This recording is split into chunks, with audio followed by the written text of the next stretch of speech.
ओम नमः शिवाय। हर हर महादेव। वीणा Deepak Soni YouTube channel में आप लोगों का स्वागत है। आज मैं आप लोगों को इस वीडियो के माध्यम से पशुपति व्रत की पूजा की सामग्री बताऊंगी कि सुबह की थाली में हमें क्या लेके जाना है और शाम की थाली में हमें क्या क्या लेके जाना है। ऐसा आप सबको पता है, पशुपति व्रत में ऐसी कोई भी मनोकामना नहीं है जो हमारी पूर्ण ना हो। पशुपति व्रत में 5 सोमवार तक पूजा करने का दोनों समय सुबह और शाम की अत्यधिक महत्व है। अगर कोई व्यक्ति पशुपति व्रत में पूरी श्रद्धा विश्वास के साथ पूजा करता है तो उसकी ऐसी कोई मनोकामना नहीं है जो पूर्ण नहीं होती है। वैसे तो आप पशुपति व्रत कभी भी कर सकते हो, लेकिन अगर आप सावन के महीने से प्रारंभ करते हो तो इनका कुछ खास ही महत्व होता है और पशुपति व्रत 5 सोमवार तक लगातार करने होते हैं। अगर इस बीच आपको मासिक धर्म आ भी जाता है तो आप उस दिन व्रत कर सकते हो, लेकिन पूजा नहीं करते तो वह उसमें काउंट नहीं होगा। उसे नेक्स्ट अगला सोमवार व्रत करके आप 5वें यानी 6 सोमवार करके 5वें सोमवार को आप उद्यापन कर सकते हो। तो अब मैं आप लोगों को पशुपति व्रत की पूजन सामग्री बताती हूँ जो हमें सुबह की पूजा में और प्रदोष काल शाम की पूजा में लेके जानी है। अब सुबह आप अच्छे से स्नान करके स्वच्छ वस्त्र धारण कर लें और एक बड़ी थाली लें, क्योंकि पशुपति व्रत की पूजा की सामग्री ज़्यादा होती है। हमारी सुबह की पूजा की थाली तैयार कर रहे हैं तो हम एक बड़ी थाली लेंगे।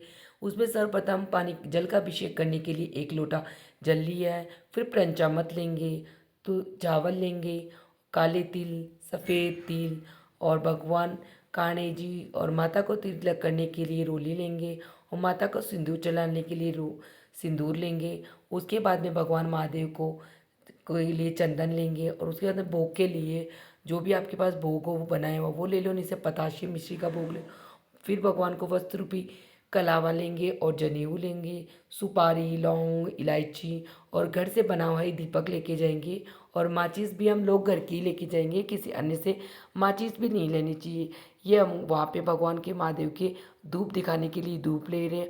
उसके बाद में आपके घर में कोई भी ऋतु फल हो वह आप भगवान के लिए ले लेना। उसके बाद में भगवान के लिए धूप, बेल पत्र, मंदार के पत्ते के पकड़े, आंकड़े के फूल, धतूरे के फूल, जो भी महादेव को प्रिय है वह सभी चीज़ हम बारी बारी से ले लेंगे, क्योंकि भगवान महादेव की पूजा में पशुपति व्रत हो या चाहे कोई भी भगवान सावन सोमवार हो, भगवान को बेलपत्र चढ़ाने का अत्यधिक महत्व है। जो भगवान महादेव को प्रिय वस्तु है वह सभी हम फूल पत्ते भगवान के लिए ले लेंगे। उस ये हमारे साथ ही हम भगवान महादेव की आरती करने के लिए कपूर ले लेंगे, क्योंकि महादेव को कपूर की आरती अत्यधिक प्रिय है। तो आप कपूर अवश्य लें। दक्षिणा ले लेंगे भगवान महादेव को चढ़ाने के लिए। हमारी सुबह की पूजा की थाली में इतना सामान होना चाहिए कि हमारी इसी थाली में मैं शाम को भी पूजा की सामग्री रखनी होती है, क्योंकि पशुपति व्रत का यही नियम होता है कि जो थाली आप सुबह लेके जाते हो वही हमको शाम को लेके जानी है। तो आप जो सिंदूर, क्रोली, कपूर ये सब लो, आप दो दो लेना, जिससे शाम को भी अब मैं पशुपति व्रत की शाम की थाली तैयार कर रही हूँ। तो इसमें आप जो भोग बनाओगे उसे 3 अलग अलग हिस्सों में बांट लेना, क्योंकि भोग पूरा लेके जाना होता है और किसी अन्य को नहीं खिलाना। ये मेरी पशुपति व्रत की सुबह की थाली है। अब मैं इसको शाम की थाली, इसी थाली के अंदर मैं शाम की थाली तैयार कर रही हूँ। मैं पशुपति व्रत की शाम की पूजा की थाली तैयार कर रही हूँ। तो मैं नहा के स्नान करके आ गई हूँ प्रदोष काल में भगवान महादेव का अभिषेक करने के लिए, पूजा करने के लिए। ये मेरी थाली रखी हुई है सुबह की। इसमें जो मैंने भगवान के लिए खीर का भोग बनाया है, खीर का भोग मैंने 3 कटोरियों में 3 हिस्सों में बांट लिया है। तो भगवान का अभिषेक करने के लिए मैंने एक कलश में लोटे में पानी लिया है और भगवान को स्नान कराने के लिए पंचामृत भी लिया है। तो दूध, दही, घी, शक्कर मैंने एक ही में। भगवान को बेलपत्र अत्यधिक प्रिय है तो भगवान के लिए मैंने बेलपत्र भी ले लिए हैं। और जो मैंने भगवान के लिए भोग बनाया उस भोग को 3 हिस्सों में बांट लूँगी, जिससे यह भोग हमें कहते हैं कि पशुपति व्रत का यही नियम होता है कि इसका भोग हमें किसी अन्य को नहीं देना होता है, खुद ही ग्रहण करना होता है। तो 2 प्रसाद तो भगवान के चढ़ते हैं और 1 प्रसाद खुद के लिए होता है। तो मैं भोग के ऊपर बेलपत्र भी चढ़ा रही हूँ, क्योंकि भगवान ऐसे कहा जाता है, जैसे भगवान विष्णु का प्रभोग बिना तुलसी दल के भगवान को अर्पित नहीं होता, उसी प्रकार भगवान महादेव का भोग भी बिना बेलपत्र के भगवान के अर्पित नहीं होता है। तो मैंने भोग में बेलपत्र रख लिया है। इस प्रकार आप भी अपने भोग की बना के भोग घर से ही इस प्रकार, और भगवान को चढ़ाने के लिए मैंने दक्षिणा भी ले लिया और भगवान के मनपसंद फूल, धतूरा, जो भी आपके को मिले, मिल जाए वही सब चीज़ें आप ले लेना।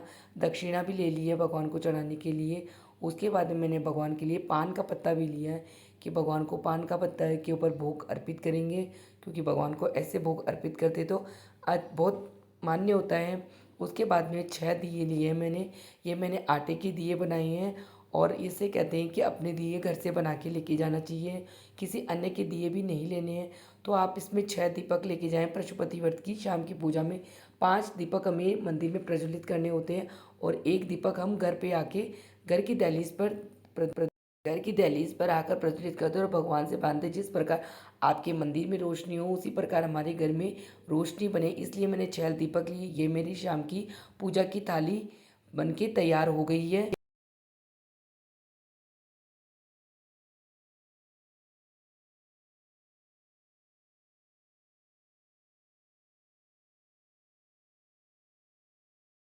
आप लोग भी पशुपति व्रत करना और नियम श्रद्धा विश्वास के साथ करना। आपकी जो भी मनोकामना इच्छा है वह अवश्य पूर्ण करेंगे भगवान महादेव।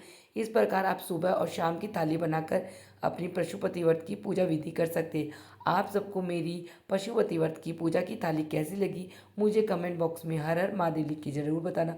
और वीडियो पसंद आई है तो वीडियो को लाइक कर लेना और चैनल को सब्सक्राइब कर लेना, जिससे आने वाली वीडियो का नोटिफिकेशन आप लोगों को मिल सके। वीडियो देखने के लिए आप सभी का धन्यवाद। मिलते हैं नेक्स्ट वीडियो में। हर हर महादेव, ओम नमः शिवाय। और आपको सावन के महीने की बहुत बहुत शुभकामनाएं।